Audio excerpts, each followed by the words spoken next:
How are you? So I'm a small farmer from Leitrim. I'm just somebody who ended up moving home and being in Leitrim when the threat of fracking arrived back in 2011. And I remember going back to Leitrim, bringing my wife from Laois up there, thinking we were going back to a quiet life, you know, wondering what we'd do, you know. And we realised that we were the people that had to stand up, you know. When you're in the big city, you know, you can hide, you know, but when you go home, you know, when you're in your own place, you have this duty to protect that place. I remember at one of the early meetings like this, I met a woman. She's in her mid-80s now. She was an activist, and she said to me, she asked me what I was doing there, and I said I was a farmer, and she said, "Son of the soil," and it cut me to the bone. And I realised that the responsibility that we have, you know, we belong to the place where, you know, where we're living, you know, and we have to take that seriously when we see a serious threat. And so anyway, that was kind of where we started back in 2011. There was very little help back then from environmental groups. I think the environmental movement in Ireland was actually quite small then. But so we focused.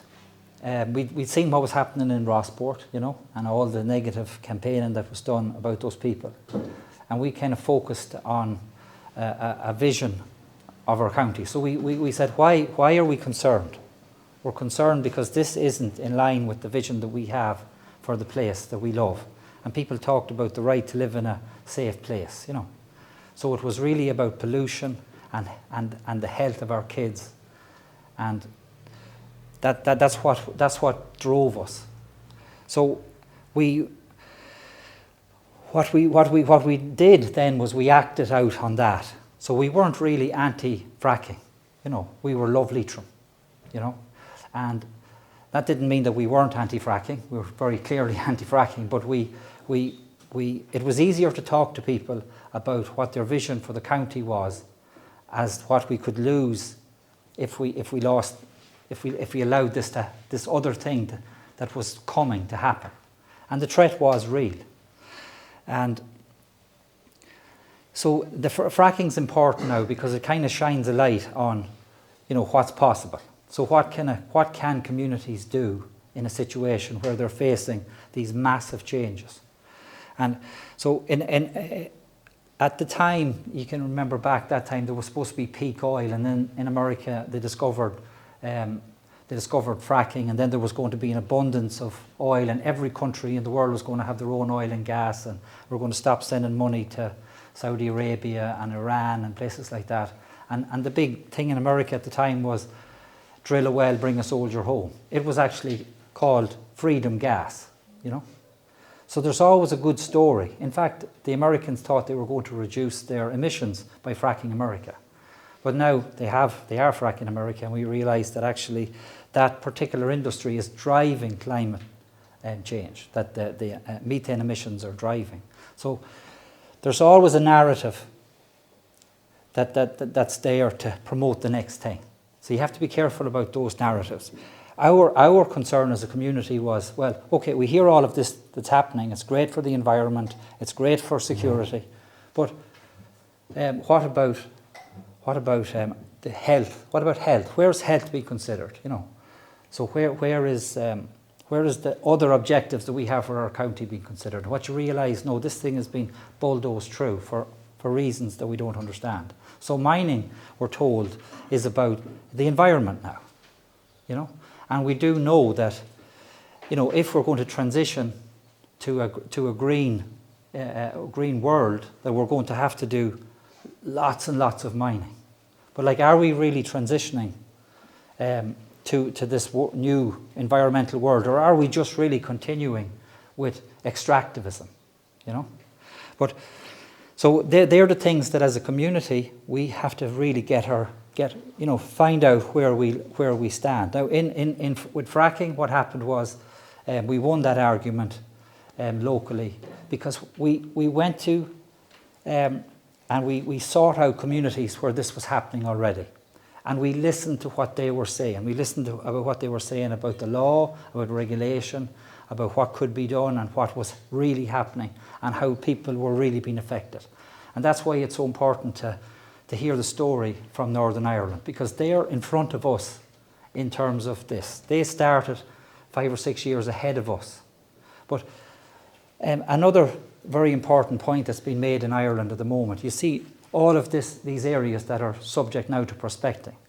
And the government in every statement will say, prospecting doesn't always lead to mining. Okay? That's a really important and misleading statement. So last month, the Commission published a critical mining regulation. So you're all probably familiar with the nature restoration regulation. So in other words, implement law at the European level, which then forces member states to carry out certain things. Okay? So this critical mineral regulation is coming out of the Conference for the Future of Europe. But it's not just about the environment, it's about what's happening in the world now. It's about during COVID, when all the trade collapsed and we didn't have access to materials and the effect of that on our economies. It's about the war in Ukraine, and it's about the world, turning against itself, and America and China becoming adversaries, and the polarization in the world.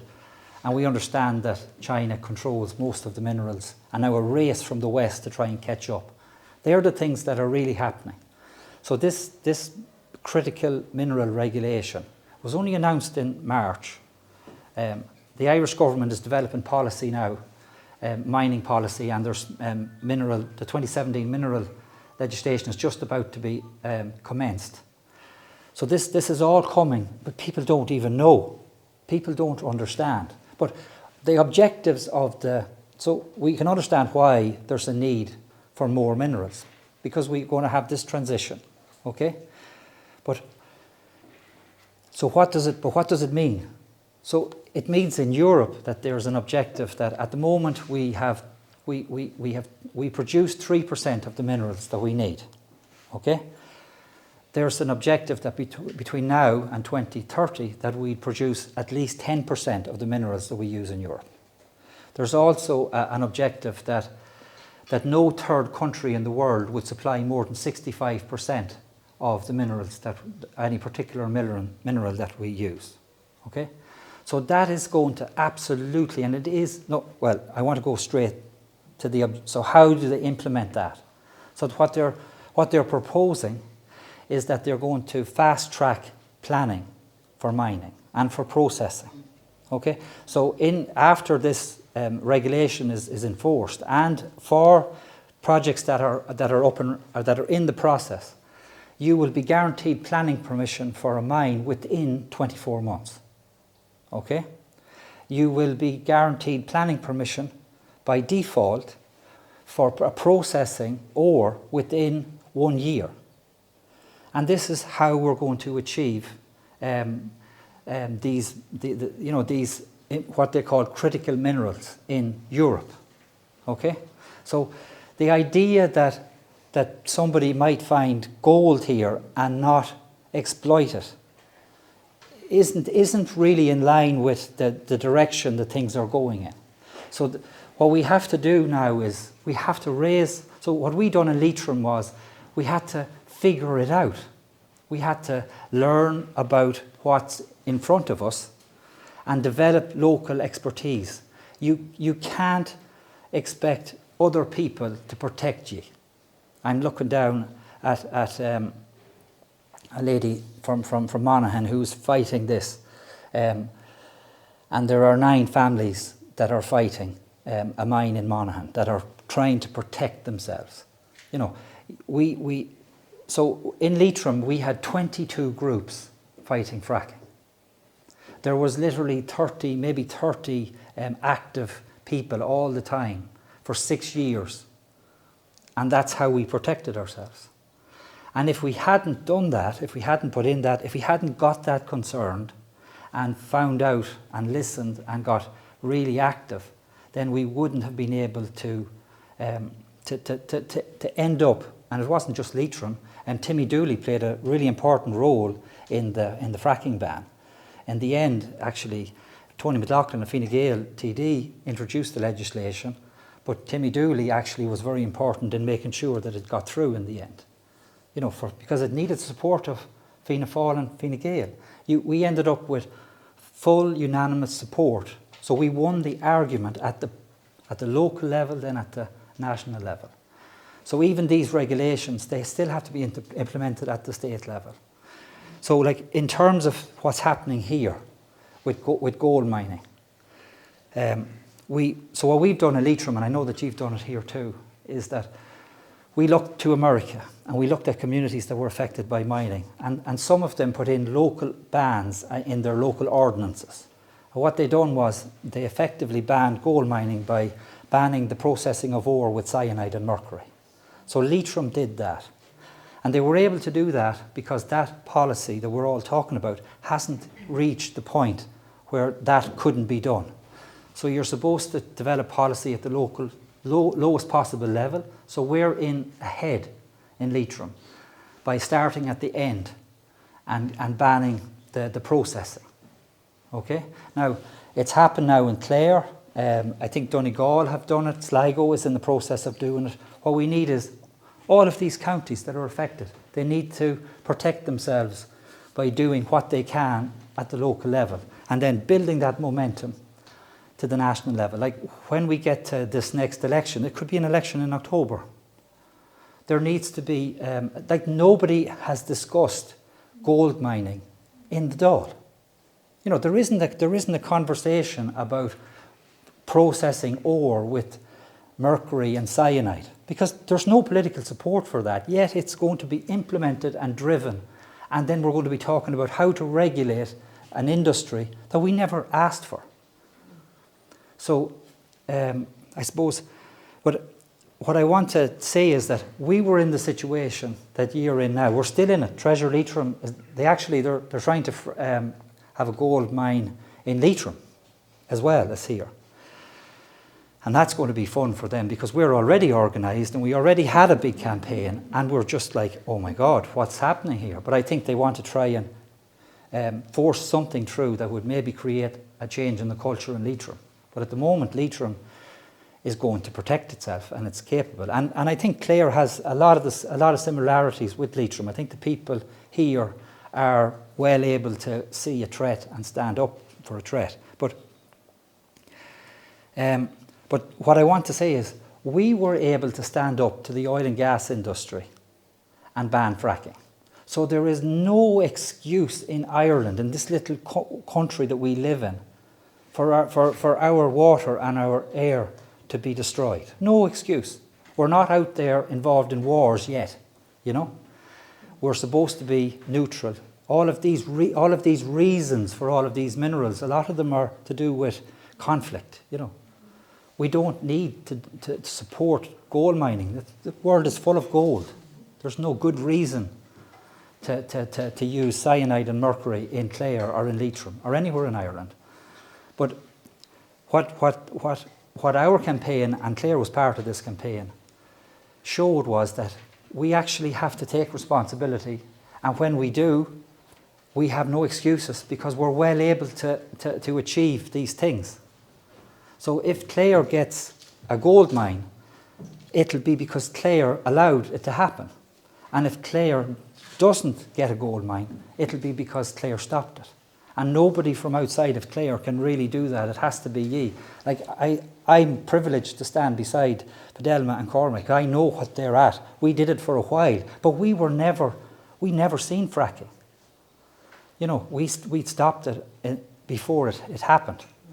Now, they did that so they could split the campaign. Fracking hasn't been stopped in Northern Ireland. So they divided the campaign in two. We still have to achieve that yet in the north, but we'll keep going until that happens. But, so, I suppose my experience there was that early on, at this stage that you're at, we were asked to go to Dublin to talk on a show about natural resources in Ireland. And we met the people from Rossport. And we were a year into our campaign, and we hadn't thought to go and see them, you know. We were afraid because we thought they were a bit mad, you know. And because we were watching them on television, you know. And they smiled at us and they said, we're something like 10 years or 12 years into this, and you're just starting. Good luck to you, you know. And we kind of realised that was their responsibility, and this was ours. And this is years, you know. So don't look beyond here to solve this problem. You know, the people in here have the capacity to do this, and fair play to you. And we'll help you because we have the same problem. Okay, thanks very much.